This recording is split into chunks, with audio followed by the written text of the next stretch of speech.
இன்று ஒரு புதிய அறிவிப்பை வானிலை ஆய்வு கொடுத்திருக்கிறாங்க.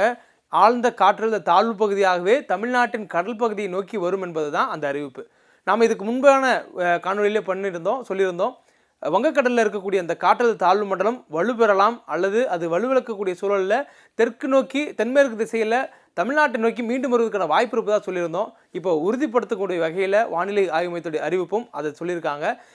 இது ஏன் இவ்வளோ ஒரு ட்விஸ்ட் அடிக்குது, இதெல்லாம் காலநிலை மாற்றமா, நாம் ரொம்ப அதீதமாக யோசிக்க வேண்டியது இருக்கா அப்படின்னு நம்ம கேட்டோம்னா, வரலாற்றில் இது முதல் முறை அல்ல, அதே போன்று இது கடைசி முறையும் இல்லை.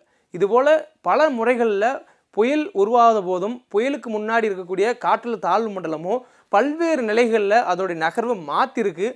ஏன் எதனால் அப்படிங்கிறது அது நகர்ந்ததுக்கு பிறகு தான் நமக்கு தெரிஞ்சிருக்கே தவிர, இன்னும் அது நகர்வதுக்கு முன்னாடி ஏன் அப்படிங்கிற அளவுக்கான அறிவியல் இன்னும் மேம்படலை அப்படிங்கிறது தான் விவரம் தெரிஞ்ச அறிவியலாளர்களுடைய தகவலாக இருக்குது.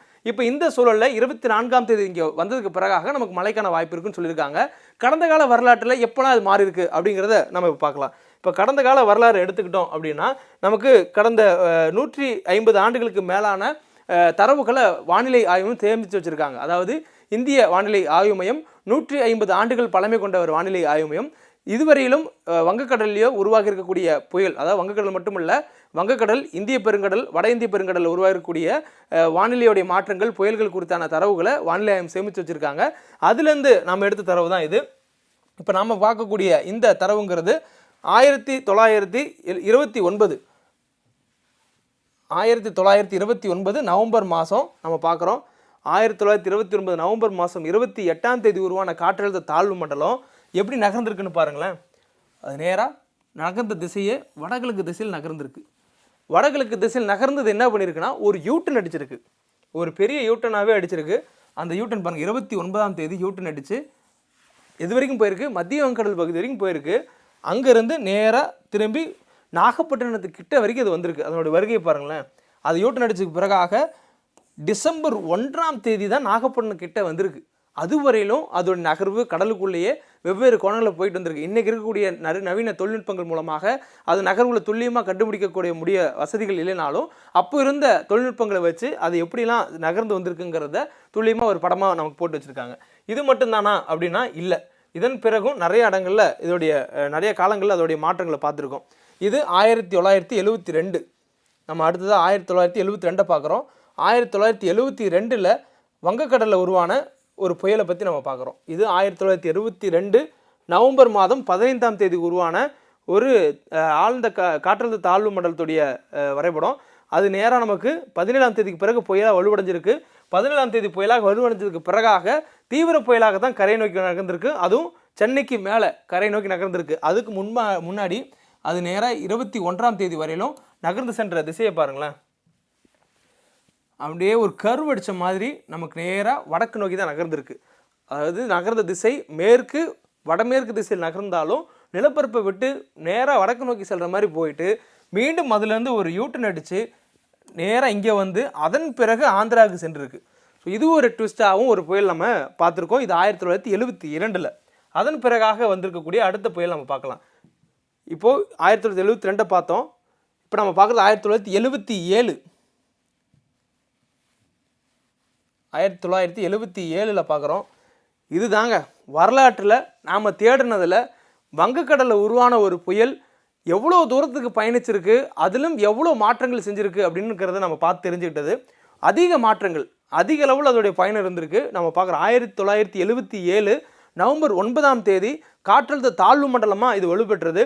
அதன் பிறகு 10ஆம் தேதி 11ஆம் தேதி 12ஆம் தேதி 11ஆம் தேதியெலாம் அது தீவிர புயலாக வலுவடைஞ்சிருது. 11ஆம் தேதி தீவிர புயலாக வலுவடைஞ்சு பெரிய அளவில் ட்விஸ்ட் இல்லை. வங்கக்கடலிருந்து தமிழ்நாட்டுக்குள்ளே வர வரைக்கும் பெரிய அளவில் ட்விஸ்ட் இல்லை. அப்படியே நேராக தான் வந்திருக்கு. வந்ததுக்கு பிறகு எவ்வளோ நாள் இது கரையில் இருந்திருக்குன்னு பாருங்களேன்.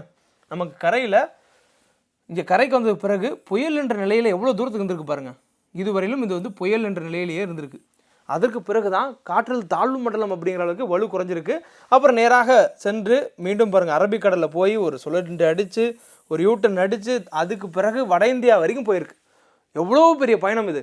தொடங்குனது நவம்பர் 9ஆம் தேதி, முடிஞ்சது நவம்பர் 23ஆம் தேதி.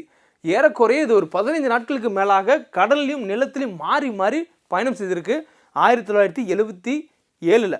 சரி, இது மட்டும்தானா? நமக்கு ரீசெண்டாக ஏதாவது சொல்லுங்களேன். எல்லாமே ரொம்ப பழசாக இருக்குது, இப்போ தான் ரொம்ப தட்பவெப்பநிலை அதிகரிச்சிச்சு, நமக்கு வந்து காலநிலை மாற்றம் தீவிரமடைஞ்சிச்சுன்னா நிச்சயம் காலநிலை மாற்றமுடைய தீவிரம் இருக்குது. ஆனால் நமக்கு அண்மையிலையும் அது நடந்திருக்கிறத நம்ம பார்க்குறோம். நம்ம இது 1987 1987 இது பெரிய அளவிலான ட்விஸ்ட் இல்லைனாலும் ஒரு குறைஞ்ச இடத்துக்குள்ளே அது திரும்ப போயிட்டு கரைக்கு வந்திருக்க பார்க்குறோம். இது ஒரு ஆழ்ந்த காற்றழுத்த தாழ்வு பகுதியாக இருந்து வலுவடைந்த ஒரு காற்றழுத்த தாழ்வு மண்டலம், அதோடைய நகர்வு தான். இப்போ அடுத்ததை நம்ம பார்க்க போகிறது 2013. இது 1996. இதே நம்ம உங்களுக்கு சொல்லி ஆகணும், ஏன்னா ரொம்ப இது ஒரு முக்கியமான ஒரு புயலாக இருந்திருக்கு. ஏன்னா 1996 நவம்பர் 28 உருவானது. அதனுடைய முடிவுங்கிறது டிசம்பர் 7. இது ஒரு ஏறக்குறைய 11 நாட்கள் இதோடைய பயணத்தை வச்சுருந்துருக்கு. காற்றழுத்த தாழ்வு மண்டலமாக மாறினதுக்கு பிறகு சொல்கிறேன், இன்னும் நம்ம அது காற்றழுத்த தாழ்வு பகுதியாக இருக்கிறதுலாம் எடுத்தோம்னா இன்னும் நீண்ட நாட்கள் அதோடைய பயணமாக இருக்கும். 28 காற்றழுத்த தாழ்வு மண்டலமாக உருவாகி அதனுடைய நகர்வு வடமேற்கு திசையில் நகர்ந்து அதற்கு பிறகாக வடகிழக்கு திசையில் நகர்ந்து டிசம்பர் 30 அது ஒரு சுழன்று அடிக்குது. இந்த இடத்த பாருங்கள், மிக முக்கியமான ஒரு கட்டம். அது ஒரே இடத்துக்குள்ளே எவ்வளோ தூரம் சுற்றிருக்கு பாருங்கள். ஸோ இந்த மாதிரியான நகர்வுகள்லாம் நமக்கு வரலாற்றில் பதிவு ஆயிருக்கு. ஏற்கனவே இந்த மாதிரிலாம் புயல்கள் ட்விஸ்ட் அடிச்சிருக்கு, U10 O10லாம் சொல்கிறாங்க இல்லையா, அது எல்லாமே இதுக்கு முன்னாடியே நடந்திருக்கு அப்படிங்கிறது தான் இந்த தரவை நம்ம புரிஞ்சிக்க முடியுது. இப்போ அங்கேருந்து அது அடுத்த திரும்ப வரும்பொழுது கரை நோக்கி வந்ததுக்கப்புறம் இன்னொரு ட்விஸ்ட், கரைக்கு கிட்ட வந்தது பாருங்கள். நம்ம மசிலிப்பட்டினத்தை பார்க்குறோம், இது மசிலிப்பட்டினம் பகுதி. ஆந்திராவுடைய மசிலிப்பட்டினத்துக்கு கிட்ட வந்துருச்சு. கிட்ட வந்ததுக்கு பிறகு அதாவது நவம்பர் 28 உருவாகி டிசம்பர் 4 இது கரை கிட்ட வந்துருச்சு. கரை கிட்ட வந்தும் தீவிர புயலாக வலுவடைஞ்சும் கரையை கிடக்கல, மீண்டும் ஒரு டர்ன் கீழே நோக்கி வருது. எங்கே வருது? மெட்ராஸ் எல்லாம் தாண்டி கீழே வருது. அந்த அளவுக்கு 1996 உருவான இந்த புயல் அதனுடைய வேலையும் போக்கையும் காட்டியிருக்கு. சரி, இது நமக்கு இது வரைக்கும் கடந்த காலங்கள் இருந்தது.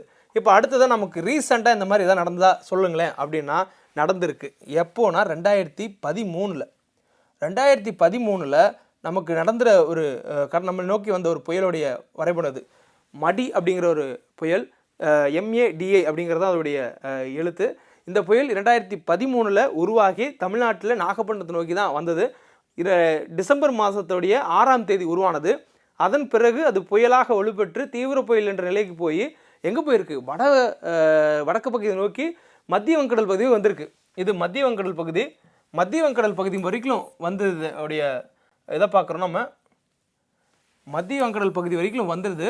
அதாவது டிசம்பர் 6 உருவாகி டிசம்பர் 10 வரைக்கும் நகர்ந்துட்டு அதன் பிறகு கரைக்கு வந்தது டிசம்பர் 12. அதுவும் வலு குறைந்து காற்றழுத்த தாழ்வு மண்டலம் வலு குறைந்து மீண்டும் அதோடைய நகர்வு நாகப்பட்டினத்துக்கு வந்திருக்கு.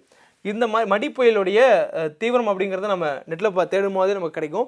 ஸோ இது ஒரு புயலாக ஒரு மாதிரி வந்திருக்கு. இப்போ இது முதல் முறை அல்ல, நமக்கு வர்றது ஒரு புயல் அல்ல, நமக்கு வர்றது ஒரு காற்றழுத்த தாழ்வு மண்டலத்துடைய வலுவிழந்த ஆழ்ந்த காற்றழுத்த தாழ்வு பகுதி தான் நம்ம நோக்கி இப்போ வருது.